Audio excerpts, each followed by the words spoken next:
भगवान श्री कृष्ण कहते हैं, समय कभी नहीं रुकता। यदि आज बुरा चल रहा है तो कल अवश्य ही अच्छा आएगा। आप निस्वार्थ भाव से कर्म करते रहिए। केवल कर्म करना मनुष्य के हाथ में होता है, और जो मनुष्य सत्य कर्म करता है उसका फल कभी बुरा नहीं मिलता।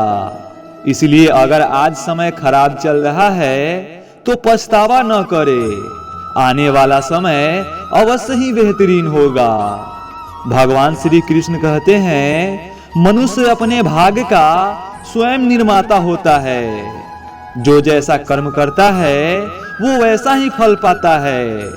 इसलिए सदैव अच्छे कर्म कीजिए, क्योंकि अच्छे कर्म का सदैव अच्छा ही परिणाम मिलता है। भगवान श्री कृष्ण कहते हैं, जब आप शुरुआत करेंगे तो स्वाभाविक रूप से आपको असफलता मिल सकता है, लेकिन इसका ये मतलब नहीं होना चाहिए कि आप अपना कर्म करना छोड़ दें, क्योंकि एक समय ऐसा भी आएगा जब आप परिपूर्ण हो जाएंगे, तो उसके बाद आपके सभी कार्य सफल होने लगेंगे। और यही कटु सत्य है। इंसान जरा सा परिश्रम करता है और अपने परिणाम के बारे में सोचने लगता है, परंतु उसे ऐसा बिल्कुल नहीं करना चाहिए।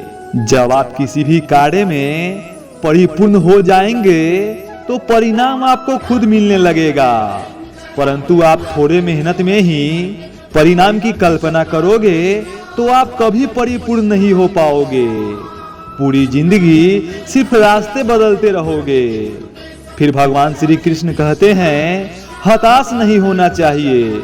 हताश न होना ही सफलता का मूल मंत्र है, और यही परम सुख है।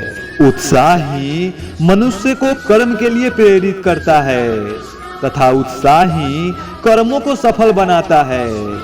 इसलिए मनुष्य को कभी हताश नहीं होना चाहिए, बल्कि पूरे उत्साह के साथ मनुष्य को कर्म करते रहना चाहिए। मनुष्य का उत्साह ही मनुष्य को सफल बनाता है। इसलिए फल की कामना किए बिना ही अपना कर्म कीजिए। अगर आपका कर्म सत्य होगा तो अवश्य ही परिणाम आपके इच्छा अनुसार मिलेगा, क्योंकि कुआं जितना गहरा होता है उसका पानी उतना ही मीठा होता है। आप जितना ज्यादा परिश्रम करोगे उतना ही मीठा फल मिलेगा। इसलिए हमेशा सत्य कर्म कीजिए और भगवान श्री कृष्ण पे भरोसा रखिए।